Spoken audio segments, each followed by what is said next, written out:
नमस्कार, जय हिंद दोस्तों। स्वागत है आपका अपने YouTube channel important MCQ by Sandeep में। दोस्तों, डीएलएड फोर्थ सेमेस्टर की तैयारी के क्रम में आज हम वर्ष 2019 में पूछे गए गणित के प्रश्न पत्र का हल का पार्ट 2 लेकर आए हैं। इससे पहले हम पार्ट 1 अपलोड कर चुके हैं। अगर आपने वो वीडियो नहीं देखा तो नीचे डिस्क्रिप्शन में मिल जाएगा। आप डीएलएड फोर्थ सेमेस्टर गणित का जो वर्ष 2019 में प्रश्न पत्र पूछा गया था उसका पार्ट 1 देख सकते हैं। तो आज के इस वीडियो में हम इसका पार्ट 2 यानी इससे पहले हमने 11 प्रश्न सॉल्व कर लिए थे।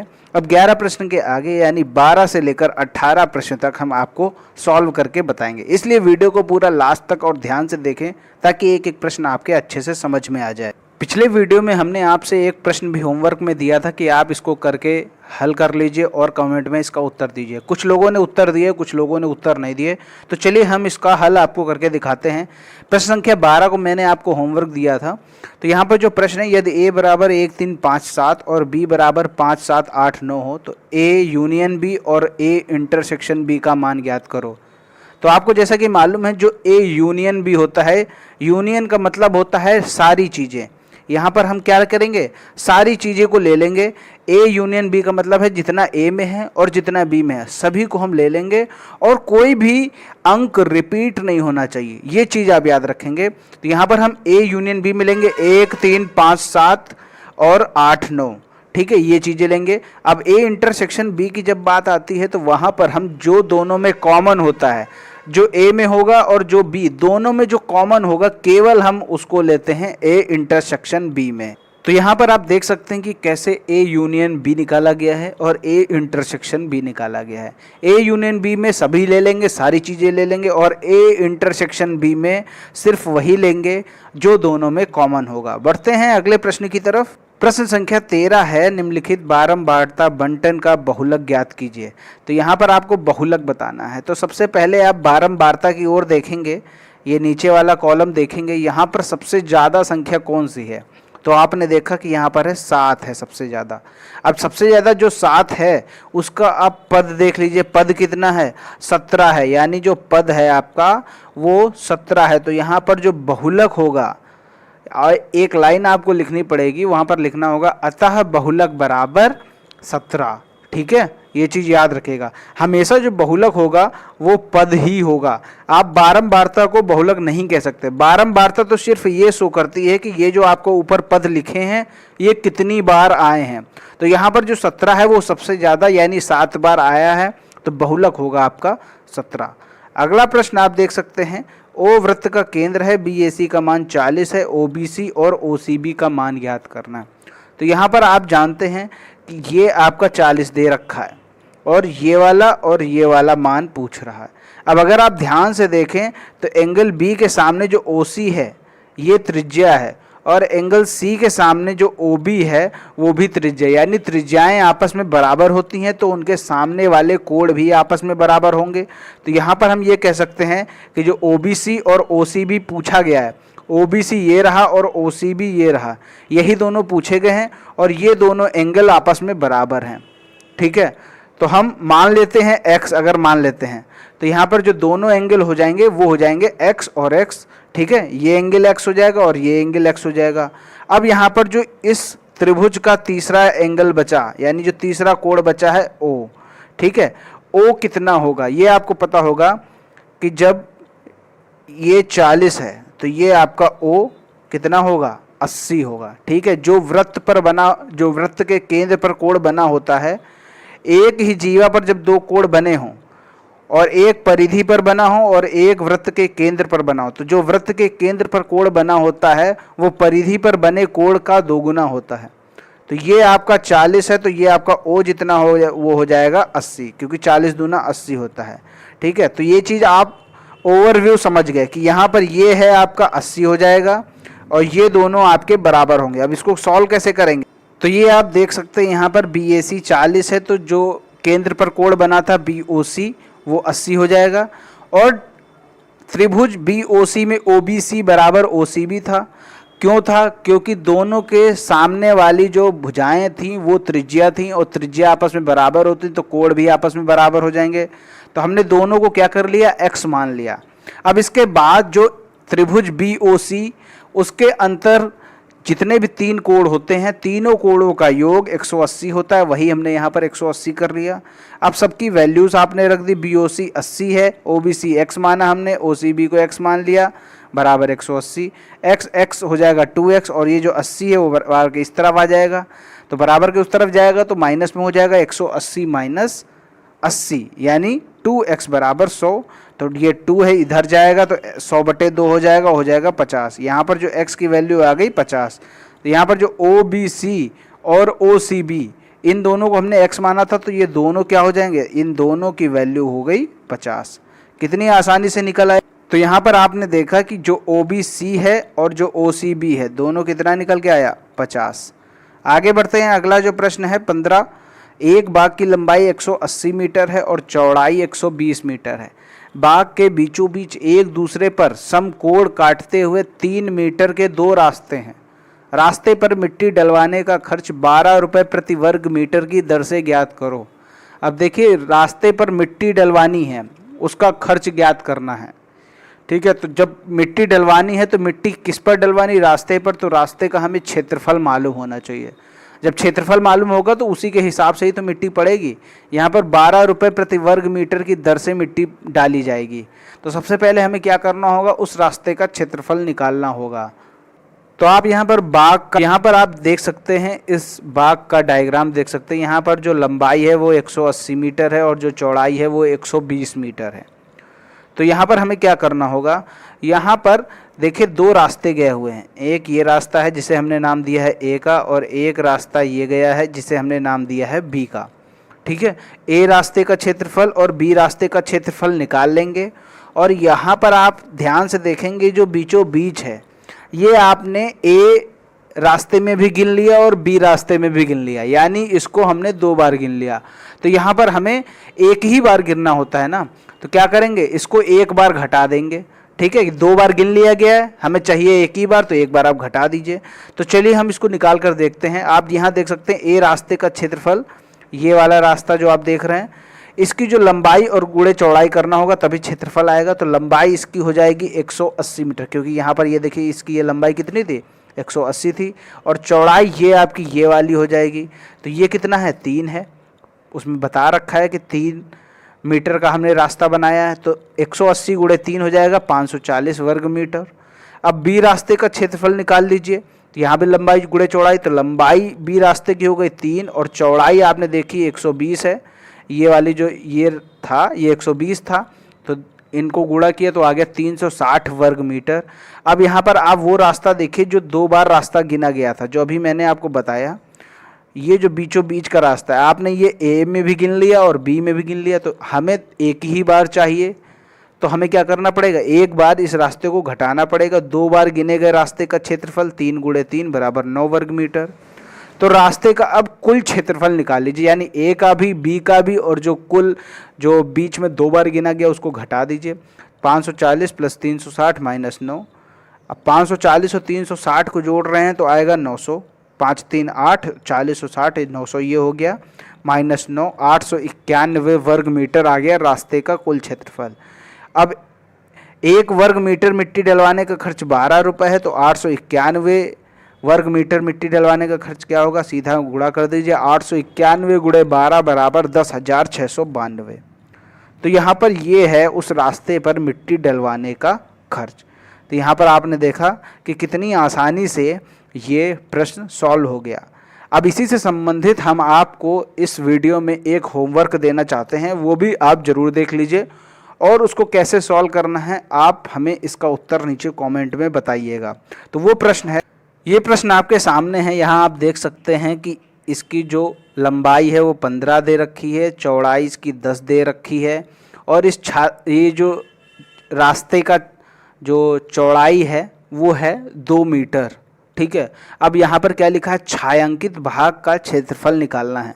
तो इस छायांकित भाग का क्षेत्रफल कैसे निकलेगा और इसका उत्तर कितना आएगा वो आप हमें नीचे कमेंट में ज़रूर बताइए। बढ़ते हैं प्रश्न संख्या 16 की तरफ। 6 अंकों की बड़ी से बड़ी पूर्ण वर्ग संख्या ज्ञात कीजिए।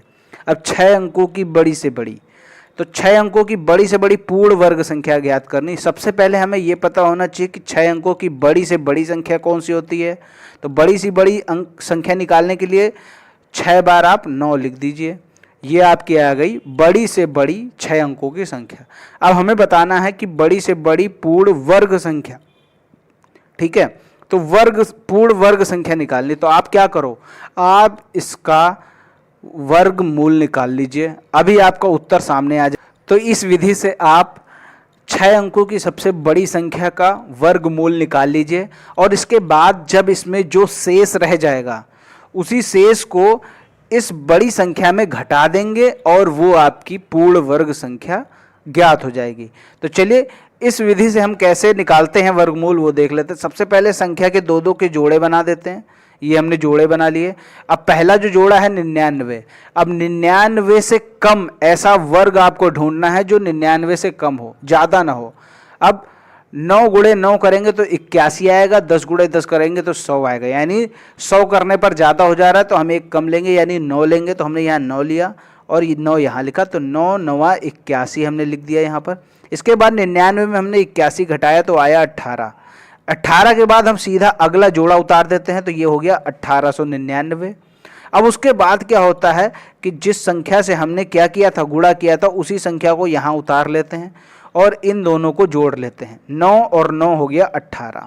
अब आपने देखा कि 18 के साथ ऐसी कौन सी संख्या उसके साथ लिख दी जाए जो उससे कम ना हो, ठीक है, उससे ज़्यादा ना हो, उससे कम ही हो, ज़्यादा नहीं होनी चाहिए। तो हमने क्या किया कि 18 के साथ हमने 9 लगा दिया, ठीक है। तो यहाँ पर हो गया 189। अब 189 जितना यहाँ लगाएंगे उसी से यहाँ पर गुणा करना पड़ेगा, ये भी आप ध्यान रखिए, जितना हम यहाँ पर लगाएंगे उसी से गुणा भी करना पड़ेगा। तो हमने क्या किया, गुणा कर दिया, 189 को 9 से गुणा किया तो आपका उत्तर आया 1701, यानी 189 को जब 9 में गुणा किया तो 1701 आया। तो 1701 को हमने घटाया इसमें से, तो ये 1899 में 1701 घटाया तो आ गया 198। जब 198 आ गया तो हमने अगला जोड़ा 99 उतार दिया, तो यहाँ पर हो गया 19,899। अब 9 से ही हमने गुणा किया था तो हमने 9 यहाँ उतार कर 189 में जोड़ दिया तो 198 यहाँ पर मिल गया। अब फिर से हमने देखा कि 198 में ऐसी कौन सी संख्या इसके बगल में लिखें कि 19,899 से ज़्यादा ना हो, कम ही रहे।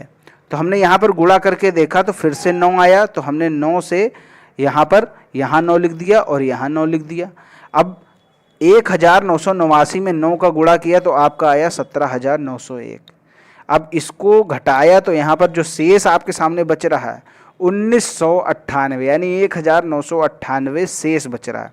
तो आपको एक चीज़ क्लियर हुई कि ये जो संख्या लिखी है 6 अंकों की सबसे बड़ी संख्या में अगर 1998 घटा दिया जाए, यानी इस संख्या में 1998 ज़्यादा है तभी तो ये वर्गमूल निकालने पर 1998 शेष बच रहा है। तो हमें क्या करना होगा, यहाँ पर हमें 1998 घटाना होगा।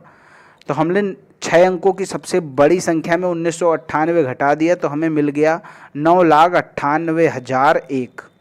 तो ये जो आपको निकल के संख्या है यही आपकी है 9,98,001। ये 6 अंकों की सबसे बड़ी पूर्ण वर्ग संख्या है, ठीक है। और ये है किसका, ये है आपका 999 का वर्ग है। यहाँ पर अच्छे से क्लियर कर लीजिए, दोनों चीज़ें क्लियर कर लीजिए, ये किसका निकला, ये 999 का वर्ग निकला है और कितना शेष बच रहा है 6 अंकों की सबसे बड़ी संख्या में पूर्ण वर्ग बनाने पर कितना शेष बच रहा है, तो वो शेष बच रहा है 1998, ठीक है। और सबसे बड़ी 6 अंकों की पूर्ण वर्ग संख्या कौन सी है, 9,98,001। बढ़ते हैं अगले प्रश्न की तरफ।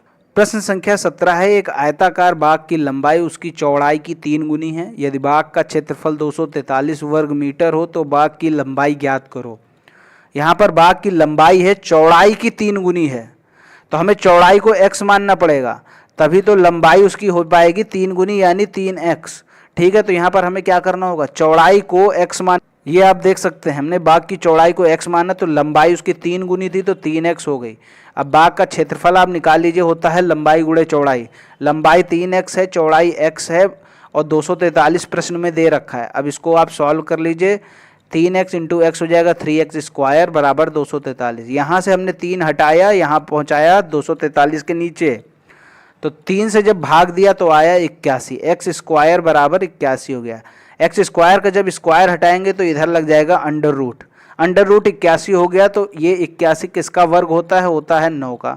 तो x की जो वैल्यू आ गई वो आ गई 9। अब भाग की लंबाई हमने 3x मान रखी थी, x की वैल्यू आई 9, तो x की जगह हमने रख दिया 9। 3 9 27 हो गया। तो यहाँ पर बाग की जो लंबाई थी, जैसा कि प्रश्न में पूछा गया था कि कितनी है बाग की लंबाई, तो बाग की लंबाई निकल के आ गई 27। इस तरह के प्रश्न बहुत ही सरल होते हैं, बस थोड़ा सा दिमाग लगाने की जरूरत होती है। अगला जो प्रश्न है प्रश्न संख्या 18, x square plus 3x plus 9/4 का गुणनखंड ज्ञात कीजिए। तो यहाँ पर गुणनखंड निकालना है। तो जब बटे में नहीं होता था तब तो हम लोग आसानी से निकाल लेते थे, लेकिन यहाँ पर बटे में है तो हो सकता है थोड़ी मुश्किल हो सकती है, मुश्किल हो भी सकती है और नहीं भी हो सकती है। देखिए कैसे, आपको बस थोड़ा सा ये ध्यान देना है कि यहाँ पर तो एक्स स्क्वायर है, लेकिन यहाँ पर स्क्वायर बन रहा है कि नहीं बन रहा है, ये चीज़ देखने वाली है। तो आप बताइए 9 का जो स्क्वायर रूट है वो कितना होता है, वो होता है 3, और जो 4 का होता है वो कितना होता है, वो होता है 2।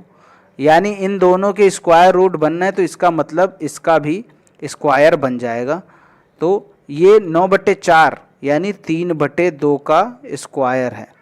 ठीक है, अब ये आपने अंदाज़ा लगा दिया कि ये 3/2 का स्क्वायर है। अब इसी तरह हमें क्या करना होगा, 3x को ऐसे फॉर्म में तोड़ना होगा कि जोड़ने पर तो 3 आए और गुणा करने पर 9/4 आए। तो वही जो हमने इसका स्क्वायर रूट किया था 3/2 गुणे 3/2। अब आप देखिए इनका गुणा करने पर कितना आ रहा है, इनका गुणा करने पर आ रहा है 3 तिया 9, 2 गुणे 2 बराबर 4। अब इसी तरह अगर हम इसको क्या करें, इसको जोड़ें 3/2 और 3/2 को अगर हम जोड़ रहे हैं तो ये कितना आ रहा है, नीचे 2 आ जाएगा, 3 + 3 6/2, यानी ये कितना आ रहा है 6/2 कितना होता है 3 होता है, और यहाँ हमें कितना चाहिए 3 ही चाहिए। तो यहाँ पर हमने इसको कितनी आसानी से तोड़ लिया कि 3x को हम कैसे तोड़ेंगे, 3/2x प्लस 3/2x, इस फॉर्म में हम इसको तोड़ सकते हैं। कैसे करेंगे, तो ये आप यहाँ देख सकते हैं कि हमने 3x को किस फॉर्म में तोड़ लिया, 3/2x प्लस 3/2x, क्योंकि इनका जो गुणा किया जा रहा है वो 9/4 के बराबर आ रहा है। तो अब हम यहाँ पर कॉमन लेना शुरू करते हैं। इन दोनों में कॉमन लेंगे x, हमने ले लिया x। अब x स्क्वायर में x कॉमन लेंगे, बचेगा x, 3/2x में कॉमन बचेगा 3/2। ठीक है, अब यहाँ पर हमने इतना कॉमन ले लिया, इसी को उठाकर हम इधर रख देंगे x प्लस 3/2। अब यहाँ पर इसमें से कॉमन लेना था आपको, यहाँ पर है 3/2x, यहाँ पर बचा है x, यानी 3/2 एक्स्ट्रा है, वही हम सीधा उठाकर बाहर रख देंगे। ये चीज़ आप कॉन्सेप्ट क्लियर कर लीजिए गुणनखंड करने में। ठीक है, अगर गुणनखंड करने में भी कोई समस्या आती तो आप हमें ज़रूर बताइए, हम उसको अलग से आपको समझा सकते हैं। यहाँ पर आपने देखा कि हमने यहाँ कॉमन ले लिया, तो ये x प्लस 3/2 एक ब्रैकेट में, और ये x प्लस 3/2 एक ब्रैकेट में। यहाँ पर सिर्फ और सिर्फ आपको गुणनखंड करने को बोला गया था, तो आपने यहाँ पर साधारण सा इसका गुणनखंड कर दिया। ठीक है, तो ये चीज़ आपको क्लियर हो जानी चाहिए। चलिए अब दोस्तों, आपने देखा कि हमने कितनी आसानी से ये 12 से लेकर 18 तक प्रश्नों को सॉल्व कर लिया, और साथ ही आपको एक होमवर्क के लिए प्रश्न भी दिया है, उसका उत्तर आप हमें नीचे कमेंट में ज़रूर बताएं। ओके दोस्तों, वीडियो पसंद आया तो वीडियो को लाइक करें, शेयर करें, चैनल को सब्सक्राइब नहीं किया तो चैनल को सब्सक्राइब करके घंटे का निशान जरूर दबा लें, ताकि आने वाले सभी वीडियोज़ का नोटिफिकेशन आपके पास सबसे पहले मिल जाए। मिलते हैं अगले वीडियो में, तब तक के लिए जय हिंद, जय भारत।